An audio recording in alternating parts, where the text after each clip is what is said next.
ಇವತ್ತು legs day, ನಾಳೆ ಪಕ್ಕಾ ಬೆಟ್ಟೇನೆ. ಇಂದು ಲೆಗ್ಸ್ ಡೇ. ನಮಸ್ಕಾರ ಎಲ್ರಿಗೂ. ಗ್ರೈಂಡ್ ಟು ಗ್ರೇಟ್ನೆಸ್ ನ ಡೇ 31ಗೆ ಸ್ವಾಗತ. ಮಾರ್ನಿಂಗ್ ಎದ್ದು ಫ್ರೆಶ್ ಅಪ್ ಆಗಿ ಸೀದಾ ಹೊರಟಿದ್ದೆ ಜಿಮ್ ಕಡೆ. ಆಗ್ಲೇ ಹೇಳ್ದಂಗೆ ಇದ್ದಿದ್ದು ಇವತ್ತು ಲೆಗ್ಸ್ ಡೇ. ಸೊ ನರಕ ಯಾತನೆ ಅಂತಾನೆ ಅನ್ಕೊಳ್ಳಿ. ಫಸ್ಟ್ ಸ್ಟಾರ್ಟ್ ಮಾಡಿದ್ದೆ ಬಾರ್ಬರ್ ಸ್ಕ್ವಾಟ್ಸ್ ಇಂದ. ಬಾರ್ಬರ್ ಸ್ಕ್ವಾಟ್ಸ್ ಅಲ್ಲಿ ವೆಯ್ಟ್ ಕಮ್ಮಿನೇ ಇತ್ತು ಅನ್ಕೊಂಡೆ, ಬಟ್ ತೂಕ ಜಾಸ್ತಿನೇ ಹೊಡಿತಾ ಇತ್ತು. ಯಾಕೆ ಅಂತ ಗೊತ್ತಿಲ್ಲ ಗುರು. ಹಂಗೋ ಹಿಂಗೋ ಸ್ಕ್ವಾಟ್ಸ್ ನ ಸರ್ವೈವ್ ಮಾಡಿ ಲೆಗ್ ಎಕ್ಸ್ಟೆನ್ಷನ್ ಗೆ ಬಂದೆ. ಲೆಗ್ ಎಕ್ಸ್ಟೆನ್ಷನ್ ಅಲ್ಲಿ ಒಂದ್ ಹೇಳ್ಬೇಕಂದ್ರೆ, ನೋಡಕ್ simple but direct thigh on fire ಅನ್ಕೊಳ್ಳಿ. ನಂತರ ಮೂವ್ ಆನ್ ಆಗಿದ್ದು ಲೆಗ್ ಕರ್ಲ್ಗೆ. ಇದ್ರಲ್ಲಿ ಫಸ್ಟ್ ಕರ್ಲ್ ಈಸಿನೇ ಇತ್ತು, ನಂತರ ಹ್ಯಾಮ್ಸ್ಟ್ರಿಂಗ್ಸ್ ವೇರ್ ಕ್ರೈಯಿಂಗ್ ಅನ್ಕೊಳ್ಳಿ. ನಂತರ ಮೂವ್ ಆನ್ ಆಗಿದ್ದೆ ಲಂಜಸ್ಗೆ. ಲಂಜಸ್ ಅಲ್ಲಿ ನನಗೊಂದು ಡೌಟು, ನಾನೊಬ್ಬನ್ಗೆನಾ ನಿಮ್ಗುನು ಅಂತ ನನಗ್ ಗೊತ್ತಿಲ್ಲ.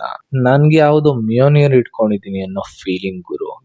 ಎಷ್ಟೇ ಮೇಲ್ಗೆ ಎದ್ದೊಳಿದ್ರು ಕೆಳಗಡೆ ಇಳಿತಾ ಇರ್ತೈತೆ. ಹಂಗೋ ಹಿಂಗೋ ಲಂಜಸ್ ಮುಗಿಸಿ ಕೊನೆಗೂ ಬಂದಿದ್ದೆ ಕಾಫ್ ರೈಸ್ಗೆ. ಆ ಕಾಫ್ ರೈಸ್ ಮುಗಿಸ್ಮೇಲೆ ಯಾವ್ದೋ ಯುದ್ಧ ಗೆದ್ ಬಂದಿನಿ ಅನ್ನೋ ಫೀಲಿಂಗು. ಈ ಬ್ಯಾಟಲ್ ಎಲ್ಲ ಮುಗೀತು ಅಂತ ಮನೆ ಕಡೆ ಹೊರಡ್ತಾ ಇದ್ರೆ ಈ ಸ್ಟೇರ್ ಕೇಸ್ ಒಳ್ಳೆ ಎನಿಮಿ ತರ ಗುರಾಯಿಸ್ತಾ ಇತ್ತಲ್ಲ ಗುರು. ಹಂಗೋ ಹಿಂಗೋ ಮನೆ ಕಡೆ ಬಂದು ಮೀಲ್ ಪ್ರೆಪ್ ನ ಮಾಡಿ ಆಫೀಸ್ ಕಡೆ ಹೊರಟು.